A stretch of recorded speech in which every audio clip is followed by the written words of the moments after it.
Բարև ձեզ, առաջին լրատվականը շարունակում է իր աշխատանքը ուղիղ եթերում, տաղավարում Գոհար Հայրապետյանն է կներկայացնեմ այս ժամի լրահոսը։ Միացյալ Նահանգները դեմ է ցանկացած միակողմանի գործողության, հատկապես Ադրբեջանի կողմից, որոնք միայն սրում են Լեռնային Ղարաբաղի իրադրությունը։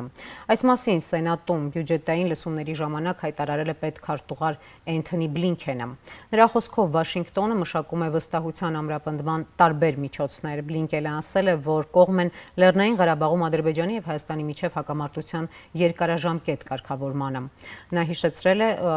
ունեցած հեռախոսազրույցները Հայաստանի եւ Ադրբեջանի ղեկավարության երկու երկրների արտգործնախարարների հետ։ Պետքարտուղարը ընդգծել է, որ փորձել են օգնել խթանելու Լեռնային Ղարաբաղի վերաբերյալ երկարաժամկետ քաղաքական կարգավորման հեռանկարները։ Լսենք մի հատված այդ ելույթից։ I look at this budget now I see a $1.4 million discrepancy between the support for Armenia and Azerbaijan. I see what the Azerbaijanis are doing in Nagorno-Karabakh, including trying to eradicate the presence of Armenians who have lived there. How is it that we're going to provide more money, which in my mind is in violation, forgetting about the waiver, is in direct violation of Section 907. That's not something I'm going to support, just to have you know. Mr. Chairman, I'm happy to go back and take a look at that, both at the specifics of the concerns you've raised about the adequacy of the reporting. I'll take that on. 907 is, as you know, an annual decision. We have interagency review going on, and that review is underway. But I take what you say seriously, and I'll take a look at that. More broadly, I've been very actively and directly engaged with leadership in both Armenia and Azerbaijan, including just as recently as a week ago, phone calls with Prime Minister Pashinyan and with President Aliyev, as well as their foreign ministers, trying to help advance prospects for a long-term political settlement with regard to Nagorno-Karabakh. We have been developing and promoting various confidence-building measures. We've been trying to push back on any unilateral actions, particularly by Azerbaijan, that would only inflame the situation. And we have a number of programs in place that are part of the budget to try to help advance more peaceful prospects. So that's very much on my agenda. Happy to work closely with you. Well, we look forward to working with you. Աշխատանքային այցով Հնդկաստանում գտնվող արտգործնախարար Արարատ Միրզոյանը Նյու Դելիում Ռայսինայի երկխոսություն համաժողովի շրջանակներում մասնակցել է Հնդկաստանի վարչապետ Նարենդրա Մոդիի հետ տեղի ունեցած հանդիպմանը։ Քննարկվել են ժամանակակից աշխարհի տարբեր մարտահրավերների հաղթահարման ուղիները եւ այդ առումով համագործակցության հնարավորությունները։ Հանդիպման ընթացքում Արարատ Միրզոյանը Նարենդրա Մոդիի հետ նաեւ զրույց է ունեցել հայ-հնդկական հարաբերությունների վերաբերյալ։ Նշեմ, որ Արարատ Միրզոյանը որպես բանախոս նաև մասնակցել է Ռայսինայի երկխոսություն համաժողովի շրջանակներում տեղի ունեցած վերացման դոկտրին դասեր ՄԱԿ-ի դարաշրջանից պանելային քննարկմանը։ Մասնակիցները մանրամասն անդրադարձել են խաղաղության եւ անվտանգության պահպանմանը, բազմակողմ դիվանագիտության համակարգին, դրա առավելություններին եւ մարտահրավերներին։ Արարատ Միրզոյանն անդրադարձել է Լեռնային Ղարաբաղի դեմ Ադրբեջանի ագրեսիային եւ Լեռնային Ղարաբաղի հակամարտության գոտում տիրող իրավիճակին, որպես բազմակողմ դիվանագիտության առջև ծառացած մեկ այլ լուրջ մարտահրավեր։ Here, as the Foreign Affairs Minister of Republic of Armenia and an ordinary Armenian, I would recall the audience about the war which took place 2 years ago in Nagorno-Karabakh, in our region. And can you please say, can you raise hands, how many of you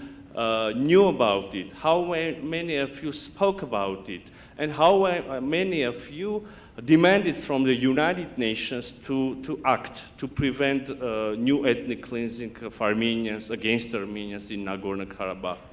Please raise your hands. I don't see any. Oh, you had one or two there. Yeah, the Armenian delegation. Thank you for the others. There's the answer. And now, please persuade me to speak about the other conflicts.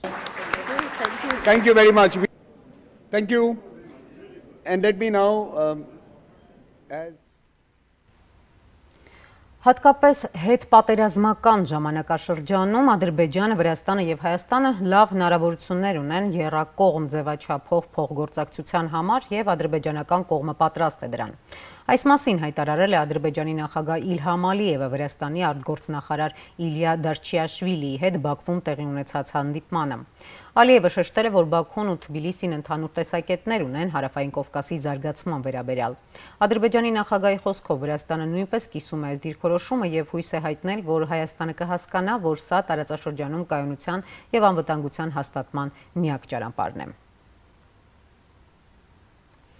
Ադրբեջանի արտգործնախարար Ջեյհուն Բայրամովը Վրաստանի արտգործնախարար Իլիա Դարչիաշվիլիի հետ համատեղ ճեպազրույցին հայտարարել է իր հայ գործընկերոջ հետ բանակցությունների արդյունավետության մասին։ Հակամարտության դադարեցումից հետո առաջնահերթ խնդիրներից մեկը տարածաշրջանում կայուն խաղաղության ապահովումն է։ Այս կապակցությամբ ես հնարավորություն եմ ունեցել բանակցել իմ հայ գործընկերոջ հետ եւ կարող եմ ասել, որ արդեն որոշակի արդյունքներ ունենք։ Այժմ պայմաններ են ստեղծվել սահմանների սահմանագծման եւ սահմանազատման հանձնաժողովի աշխատանքները սկսելու համար, ասել է նախարար Բայրամովը։ Նա հավելել է, թե Ադրբեջանը պատրաստ է Հայաստանի հետ սահմանի դելիմիտացիային։ Միավորված ազգերի կազմակերպությունը որպես պաշտոնական փաստաթուղթ տարածվել է 2022 թվական փետրվար-մարտ ամիսներին Ադրբեջանի կողմից Արցախի բնակչության իրավունքների խախտումների մասին Արցախի մարդու իրավունքների պաշտպանի զեկույցը։ Այդ մասին հայտնել է Արցախի մարդու իրավունքների պաշտպան Գեղամ Ստեփանյանը։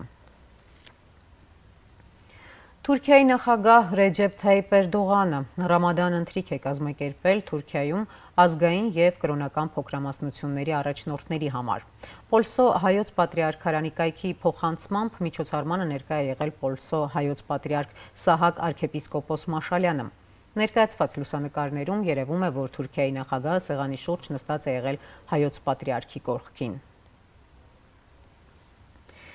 Իսկ ԵԽԽՎ Գարնանայի նիստում երեկ ելույթ է ունեցել քաղաքացիական պայմանագիր խմբակցության պատգամավոր Արուսյակ Ջուլհակյանը։ Նա անդրադարձել է ադրբեջանական պատվիրակության կեղծ պնդումներին։ Դիտենք մի հատված։ Thank you, Mr. Chair. Dear colleagues, earlier today, Mr. Tony Cox stated that he sees this platform as an agora rather than an arena. And I do share this approach. Unfortunately, sometimes we use this respective platform as a battlefield, forgetting the initial idea the Council of Europe is based on. Idea of gathering European nations together to find solutions to common problems, the idea of rebuilding and maintaining peace on a shattered continent, the idea of upholding human rights in Europe. Yesterday and today, my Azerbaijani colleagues declared that Azerbaijan has done and still does everything to reach peace. And I understood that being in the same organization, we, however, have different perceptions concerning the core values the organization is based on. We have different perceptions of peace, different perceptions of human rights. For example, when you shell a maternity hospital, it does not lead to peace. When you behead an elder civilian, this does not lead to peace. When you create a trophy park with degrading and dehumanizing mannequins of Armenian soldiers in the heart of your capital, when you proudly take your children to that park and show them these mannequins and so-called trophies, this does not lead to peace. This can lead to disrespect, maybe hatred, but not to peace. When you refuse releasing prisoners of war, other detained people, when you make them a subject of bargaining, continuously demanding more and more concessions, this does not lead to peace. When you give no importance to the ECHR rulings, resolutions of the PACE and the European Parliament related to the Armenian prisoners of war, denying the international instruments designed for the protection of human rights, this does not lead to peace. When, even after the war, you shoot at villages, at peaceful civilians living in their homeland, using small and large caliber weapons, this does not lead to peace. When you intentionally blow up the gas pipeline and deprive the peaceful population, including children, of heating in the coldest weather conditions, leaving them freeze, this is not about peace. When your armed forces, using loudspeakers, continuously threaten the peaceful population, prompting them to leave their homes and native villages, this is not peace. When you destruct, annihilate Armenian churches, historical cultural monuments, cemeteries, even after the ruling of the International Court of Justice, respective resolutions by the PACE and the European Parliament, when your president publicly orders to erase the ancient Armenian manuscripts from the Armenian churches and Nagorno-Karabakh, thus erasing the Armenian trace from these territories, this is not about peace. So, dear colleagues, speaking about peace, let's make sure that here in this agora we understand the word peace the same way. Maybe this will help us to start a confidence-building process, peace-building process, and eventually bring a real peace to the region. Thank you. Արևելյան գործընկերության դեսպան Բրիս Ռոքֆեյը հաջորդ շաբաթ պաշտոնական այցով կմեկնի Բաքու, ասվում է Ֆրանսիայի ԱԳՆ հաղորդագրության մեջ։ Այցը կլինի տարածաշրջանային շրջագայության շարունակությունը, որը մեկնարկել էր ապրիլի 11-ին Երևան կատարած այցով։ Փարիզը ողջունում է Հայաստանի եւ Ադրբեջանի ԱԳՆ նախարարների ուղիղ երկխոսությունը եւ սահմանային հարցերով եւ խաղաղության պայմանագրի կնքման երկկողմ հանձնաժողով ստեղծելու երկու երկրների որոշումը։ Ֆրանսիան մտադիր է աջակցել այս գործընթացին։ Մշակութային վանդալիզմի թիրախ է դարձել հայոց ցեղասպանության զոհերի հիշատակին նվիրված Բրյուսելի Անդրի Միշո հրապարակում տեղակայված խաչքար հուշակոթողը, որի մոտ ապրիլի 24-ին տեղի էր ունեցել ոգեկոչման արարողություն։ Բելգիայում Հայաստանի դեսպանության փոխանցմամբ խաչքարի վրա կարմիր գույնով պատկերել են թուրքական ազգայնական շարժում կուսակցության սիմվոլիկան։ Այդ կուսակցությունը հանդիսանում է ազգայնական գորշ գայլեր կազմակերպության կնքահայրը։ Հուշակոթողը պղծվել է նաև Գարո Փալյանին ուղված հայոյանքով։ Իդեպ այս թեմայի շուրջ քիչ առաջ մենք օնլայն տեսակապով զրուցեցինք Բրյուսել, Հոյդա Եվրոպայի հայդատի հանձնախմբի հաղորդակցության եւ հանրային կապերի պատասխանատու Մարինե Աբրահամյանի հետ։ Դրա տեսագրությունը կարող եք դիտել մեր YouTube-յան ալիքում, ինչպես նաև սոցիալական հարթակներում։ Արցախի անվտանգության խորհրդի նախկին քարտուղար Սամվել Բաբայանը հրաժարվում է մասնակցել ազգային ժողովի 44-օրյա պատերազմը քննող հանձնաժողովի աշխատանքներին։ Պատճառները մի քանիսն են։ Բաբայանը չի ցանկանում առայժմ հրապարակել իր որոշման պատճառները, բայց ակնարկել է, թե խաղի կանոնները չեն պահպանվում։ Խորհրդարանական ընդդիմությունը այսօր եւս շարունակում է իր ակցիաները, պահանջը Նիկոլ Փաշինյանի հրաժարականն է։ Երեկ Երևանում իշխանության հեռացումը պահանջող ընդդիմադիրների բողոքի ակցիաների ընթացքում խուլիգանության կասկածանքով 3 անձ է ձերբակալվել։ Երևանի մի շարք փողոցներ փակելու համար բերման են ենթարկվել 18 անձ։ Այս մասին հայտնում են ոստիկանության հասարակայնության հետ կապերի եւ լրատվական վարչությունից։ Հանրապետության հրապարակից բերման է ենթարկվել 11 անձ, 7 անձ էլ բերման է ենթարկվել Թումանյան փողոցից ոստիկանության ծառայողի օրինական պահանջը չկատարելու պատճառաբանությամբ։ Ողբերգական միջադեպ է գրանցվել երեկ երեկոյան, որի հետևանքով ձերբակալվել է ճանապարհային ոստիկանության ուղեկցող սպայական վաշտի հրամանատարը։ Քննչական կոմիտեի փոխանցմամբ Պարոնյան եւ Լեո խաչմերուկների փողոցների խաչմերուկներում ժամը 18:05-ի սահմաններում վաշտի հրամանատարը իր կողմից վարած Toyota Prado մակնիշի ավտոմեքենայով վրաերթի է ենթարկել Արարատի մարզի 28-ամյա հղի բնակչուհուն։ Կինը տեղափոխվել է Նայիրի բժշկական կենտրոն, որտեղ գիտակցության չգալով մահացել է։ Արձանագրվել է նաև պտղի մահը։ Մեքենայի վարորդը դեպքից հետո թողել է պատահարի վայրը եւ հեռացել, սակայն 2 ժամ անց վերադարձել է դեպքի վայր եւ մասնակցել կատարվող քննչական գործողություններին, մայորին ձերբակալել են։ Ընդդիմության ներկայացուցիչները պնդում են, որ դեպքի պահին մեքենան ուղեկցել է վարչապետ Իշարասյանը։ Պարզվել է, որ մահացած կինը Արցախում կառուցվող Թևեր ՏՏ կենտրոնի ծրագրի ղեկավար Սոնա Մնացականյանն է։ Գլխավոր դատախազությունում երեկ ստացվել էր առանձին պահանջ 44-օրյա պատերազմի աղետալի հետևանքներին հագեցրած պատճառների հանգամանքների վերաբերյալ հակակոռուպցիոն կոմիտեում միացված վարույթով քննվող քրգործով Նիկոլ Փաշինյանին որպես մեղադրյալ ներգրավելու վերաբերյալ։ Դատախազությունից հայտնում են, թե այս միջնորդությունն ուղարկվել է նույն գործով վարույթն իրականացվող քննիչին սահմանված կարգով քննարկելու նպատակով։ Նախկին ոստիկանապետ Վլադիմիր Գասպարյանի եւ նրա թիկնազորի պետ Աշակ Հակոբյանի ապօրինությունների փաստով հարուցված քրեական գործի նախաքննությունը ավարտվել է։ Հակակոռուպցիոն կոմիտեի փոխանցմամբ Վլադիմիր Գասպարյանը մի ամբողջ շարք չարաշահումներ է իրականացրել։ Նախկին ոստիկանապետին եւ նրա մերձավորին մի քանի հոդվածներով մեղադրանք է առաջադրվել։ Ապօրինի գույքի բռնագանձման գործերով դատարանը կալանք է դրել ԴՀԿ նախկին պետ, նախկին պատգամավոր Միհրան Պողոսյանի նրա կնոջ դստեր գույքի վրա, բավարարելով դատախազության միջնորդությունը։ Դատախազությունն ուսումնասիրել է Պողոսյանի, նրա կնոջ Կարինե Մխիթարյանի, ինչպես նաև նրանց հետ փոխկապակցված անձանց գույքի օրինականությունը։ Նրանք հրավիրվել են դատախազություն ծանոթանալու ուսումնասիրության արդյունքներին եւ ներկայացնելու իրենց դիրքորոշումը։ Թե խոսքը մասնավորապես որ գույքի մասին է, դատախազությունը չի մանրամասնում։ Միհրան Պողոսյանն այլ գործով մեղադրվում է առանձնապես խոշոր չափերով գույք հափշտակելու եւ պաշտոնեական դիրքը չարաշահելու մեղադրանքով։ Նա Ռուսաստանում է։ Մինչև վաղը ժամը 18-ը դադարեցվել է Ստեփանակերտի գազամատակարարումը, ինչպես նաև գործող գազալցակայանների աշխատանքը։ Արցախ գազ ընկերությունից հայտնում են, թե կատարվում են վերանորոգման աշխատանքներ։ Ներկայացնեմ միջազգային լրահոսը։ Ռուսաստանի նախագահ Վլադիմիր Պուտինը Ուկրաինային մեղադրում է Ստամբուլում կայացած հաջող բանակցություններից հետո սադրանքների դիմելու մեջ։ Մոսկվայում ընդունելով Միավորված ազգերի կազմակերպության գլխավոր քարտուղար Անտոնիո Գուտերեշին, Պուտինը հայտարարել է, թե որոշ պայմանավորվածություններ ձեռք բերելուց հետո Ռուսաստանը բախվել է սադրանքների։ Որպես օրինակ, Պուտինը բերել է Բուչայի իրադարձությունները։ Պուտինը հայտարարել է, որ Մոսկվան, չնայած շարունակվող ռազմական գործողությանը, ակնկալում է պայմանավորվածությունների հասնել, բանակցում է եւ չի հրաժարվում դրանցից։ Несмотря на то, что идет и военная операция, мы, тем не менее, все-таки рассчитываем на то, что нам удастся достичь договоренности и на дипломатическом треке. Мы ведем переговоры, не отказываемся от них. Более того, на переговорах в Стамбуле, а я знаю, что вы там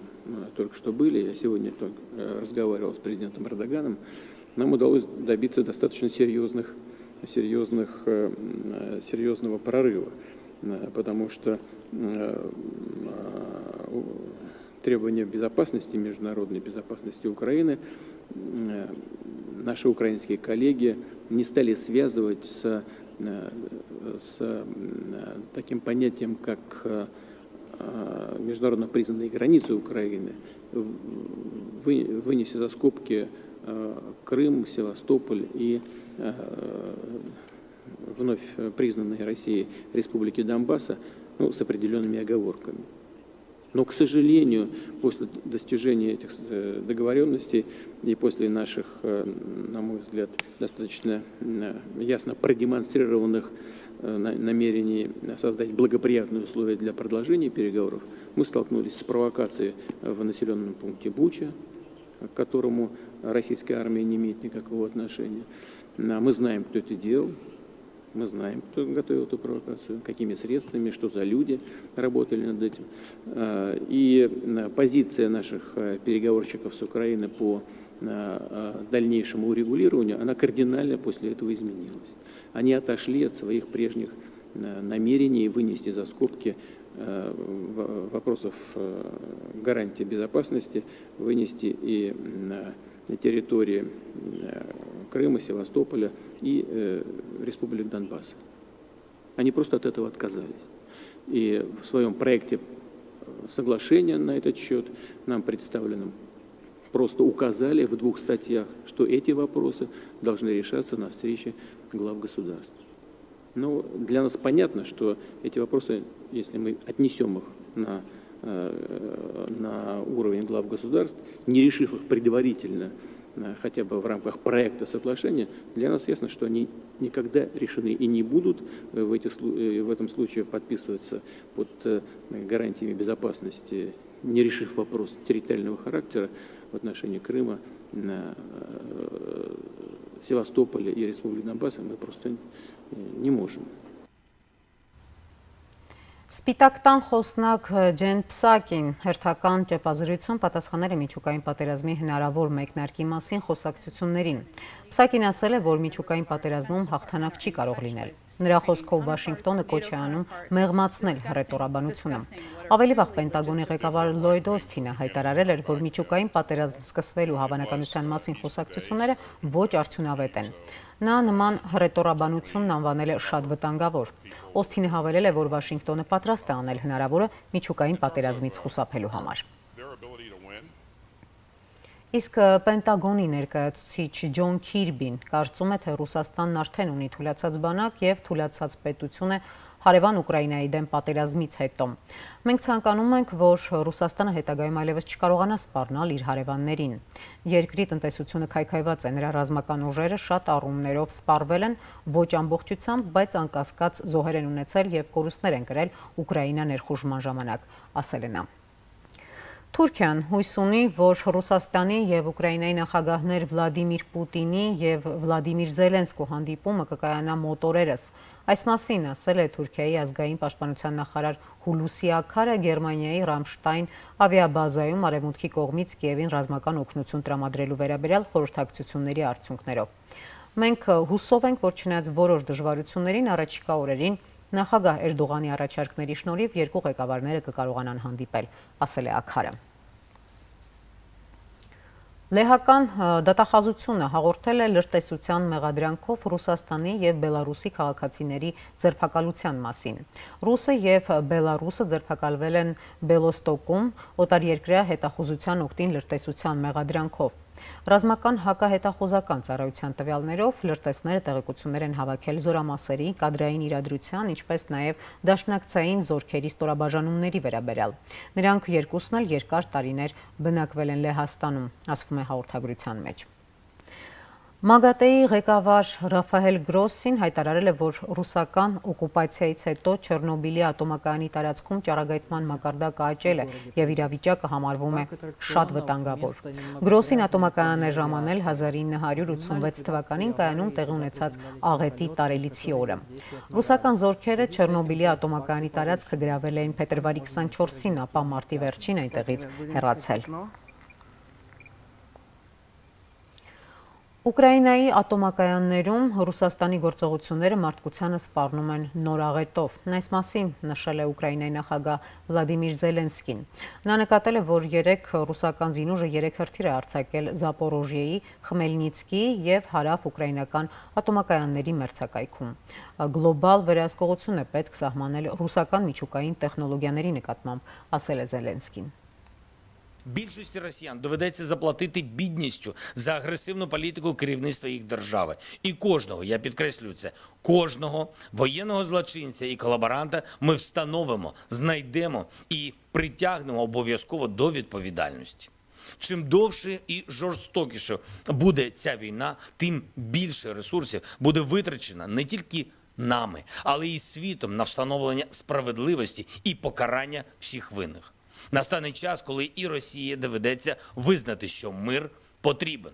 Відвідав сьогодні в лікарні Охмаддит Іллю Матвієнка та Кіру Обедінську. Кірі 12 років, а Іллі якраз сьогодні виповнилось 10 років. Вони жили в Маріуполі, поки не прийшла російська армія. Мама Іллі загинула під час бомбардування міста. Батько Кіри, відомий спортсмен, екс-капітан збірної України з водного пола, Євген Обедінський був убитий снайпером. Окупанти вивезли дітей з міста, фактично вкрали, і знадобилось дуже багато зусиль, щоб повернути їх. Я вдячний усім, хто долучився до цієї справи. Особливо вдячний Ірині Верещук та Андрію Єрмаку, які координували це завдання усій нашій команді. Дякую. Зараз Ілля з бабусею, Кіра з дідусем,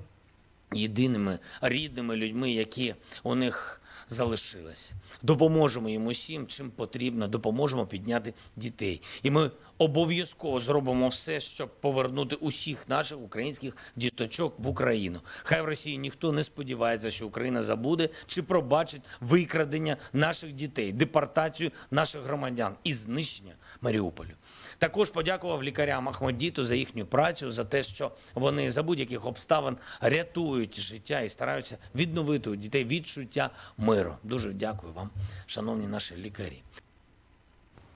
Ուկրաինական բանակը Ռուսաստանի հետ պատերազմում անցնում է ՆԱՏՕ-ի երկրների զենքին, հայտարարել է Ուկրաինայի արտգործնախարար Դմիտրի Կուլեբան։ Նա ասել է, որ պատժամիջոցների առումով Ռուսաստանը կբախվի ել ավելի մեծ մեկուսացման, իսկ ուկրաինական բանակը կռվելու բանկ ունենա։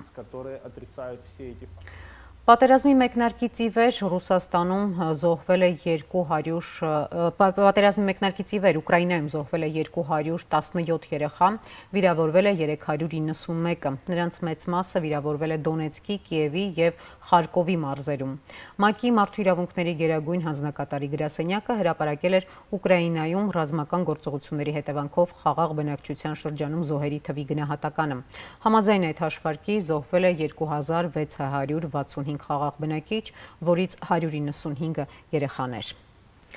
Ուկրաինական զորքերը շարունակում են Լուգանսկի եւ Դոնեցկի հատվածում մարտերը։ Ռուսական զորքերը Լուգանսկի եւ Դոնեցկի երկրամասերը վերահսկողության տակ վերցնելու գործողություններ են շարունակում, մարտեր են ընթանում նշված հատվածներում։ Ուկրաինայի զինուժի գլխավոր շտաբը պնդում է, թե հաջողությամբ հետ է մղվում բոլոր հարձակումները։ Ռուսական զինուժը նաև հարձակման փորձեր է ձեռնարկում Զապորոժիեի եւ Խերսոնի երկրամասերի ուղղությամբ։ Երեք ռուսները հրթիռային հարված են հասցրել Օդեսայի երկրամասի կարևոր կամուրջներից մեկին։ Ղազախստանի իշխանությունները ռուսաստանցի ռեժիսոր եւ հաղորդավար Տիգրան Քյոսեյանին կարող են ընդգրկել անցանկալի անձանց ցուցակում։ Նման որոշում կարող է ընդունվել Քյոսեյանի հրապարակավ հնչեցրած անպարկեշտ մեկնաբանությունն Ուկրաինայի խնդրում Ղազախստանի դրսևորած դիրքորոշման վերաբերյալ։ Ղազախստանի արտաքին գործերի նախարարության պաշտոնական ներկայացուցիչ Այբեկ Սմադիարովը հայտարարել է, թե Քյոսեյանի նմանատիպ ելույթները թունավորում են բարիդրացիական փոխհարաբերությունները եւ ձեռնտու են ռուս-ղազախական ռազմավարական գործընկերության հակառակորդներին։ Ռուսաստանն այսօրվանից դադարեցնում է գազի առաքումը Լեհաստան եւ Բուլղարիա։ Երկու երկրները չեն կատարել Ռուսաստանի պահանջները վճարումների նոր սխեմայի վերաբերյալ, այն է հրաժարվել են վճարումները կատարել ռուբլով։ Լեհաստանը եւ Բուլղարիան առաջին երկրներ են, որոնց ռուսական գազի առաքումը դադարեցվում է։ Ռուսաստանի նախագահ Վլադիմիր Պուտինը պահանջել է, որ այն երկրները, որոնց Ռուսաստանը համարում է ոչ բարեկամական, համաձայնեն սխեմային, որը պահանջում է Գազպրոմ բանկում բացել հաշիվներ եւ վճարումներ կատարել ռուսական գազի ներկրման համար եվրոյով կամ դոլարով, որն այնուհետև կվերածվի ռուբլում։ Ռուսաստանի հաշվիչ պալատի նախագահ Ալեքսեյ Կուդրինի փոխանցմամբ առաջիկա 1.5-2 տարիների ընթացքում դաշնությունը շատ բարդ վիճակում կլինի։ Այդ մասին Կուդրինը ասել է այսօր Սանկտ Պետերբուրգում գումարված օրենսդիրների խորհրդի նիստում։ Նրա փոխանցմամբ սղաճը 2022 թվականին կկազմի ավելի քան 20%, իսկ 2023-ին ավելի քան 6%։ Արևմտյան պատժամիջոցների պայմաններում տնտեսությանը սատարելու համար արդեն այս տարվա ընթացքում կպահանջվի ավելի քան 6 տրիլիոն ռուբլի։ Տնտեսական անկումը կհասնի գրեթե 9%-ի։ Սղաճի հիմնական պատճառը Ուկրաինայի վրա Ռուսաստանի հարձակման կապակցությամբ Արևմուտքի կողմից սահմանված սանկցիաների ազդեցությունն է։ Մինչ Իրաքի արտաքին գործերի նախարարությունը հայտարարել է, թե Թուրքիայի հետ համաձայնություն չկա Հյուսիսային Իրաքում ռազմական գործողությունների վերաբերյալ եւ դա համարում է Իրաքի ինքնիշխանության ակնհայտ խախտում, թուրքական պաշտպանության նախարար Հուլուսի Աքարը այցելում է Իրաքի Դոհուկ նահանգի լեռներ քրդական աշխատավորական կուսակցության դեմ թուրքական ռազմական գործողությանը վերահսկելու նպատակով։ Իրաքյան աղբյուրները հայտնում են, որ Թուրքիայի պաշտպանության նախարարը Իրաք է մտել առանց իրաքյան պաշտոնյաների հետ համաձայնեցնելու։